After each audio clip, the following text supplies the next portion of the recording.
They still talk about that day in Hollow Bend.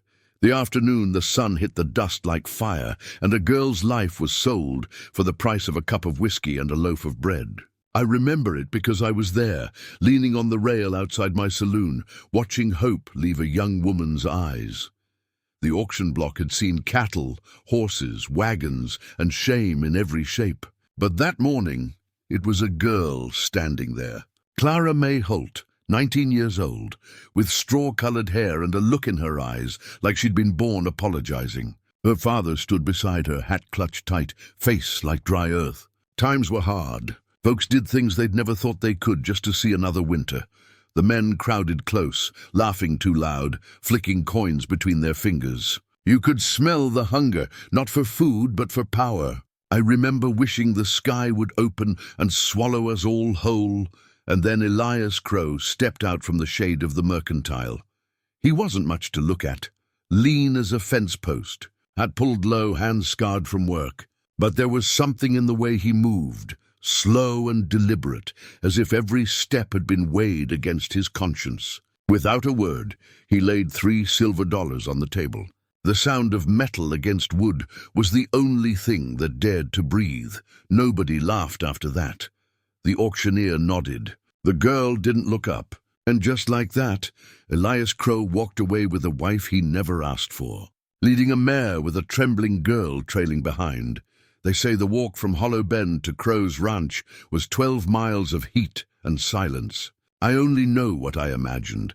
The sound of her bare feet against dust, the way the wind caught her hair like a flag of surrender.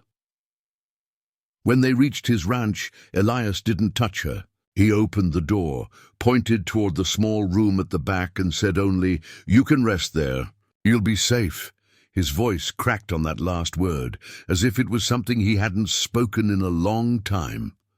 The next morning, he left bread on the table, a cup of milk, and went out to mend fences. She ate alone, staring at the empty chair across from her. Now, folks in Hollow Bend, they love a story, especially the kind that lets them look righteous while sipping gin. It wasn't 2 days before the gossip reached my bar. They say he keeps her locked up. They say she don't talk, not even when he asks. They say he's gone mad, thinking he can buy decency. But I'd seen Elias before. He came to town once a month for supplies, spoke to no one, paid in full, and tipped the blacksmith boy extra. There was sorrow in him, not cruelty. And sorrow can be a quieter kind of mercy. As the days turned to weeks, something began to shift on that lonely ranch. Clara started stepping outside at dawn. She'd watch Elias work, mending fences, feeding the horse, fixing the roof that sagged like an old heart. He never asked for help, but when she brought him a bucket of water, he nodded. That was all. Sometimes that's how trust begins, not with words, but with a single nod that says you're not invisible anymore.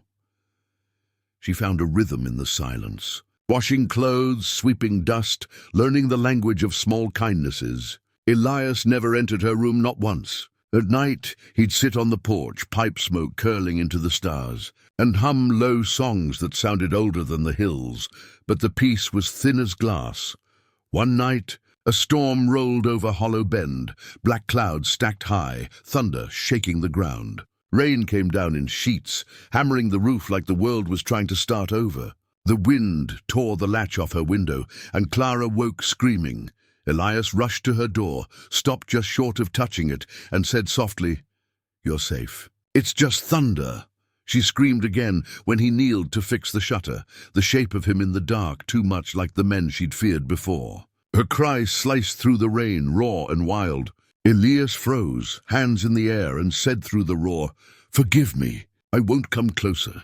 He left the lantern by her door, its light trembling like his breath, and waited outside until the storm passed. I can picture him even now, mud up to his knees, head bowed, whispering to himself like a man praying not for forgiveness, but for understanding. By morning the sky cleared to a kind of blue that felt almost cruel. Clara found him outside fixing the same fence he'd been mending the day she arrived. His hands were shaking, not from fear, but from memory. He didn't see her come up behind him until she set a cup of water beside him.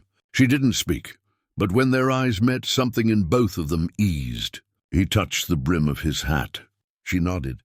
And that was the moment, right there in the quiet field, that she stopped being afraid. I like to think that was when Hollow Bend started healing too, though the town didn't know it yet. They saw her riding the mare one morning, hair unbound, laughter slipping through the wind like a secret. They saw him teaching her how to guide the reins gently, not with force, but with trust. People still talked, of course. "Bought for $3, they'd whisper.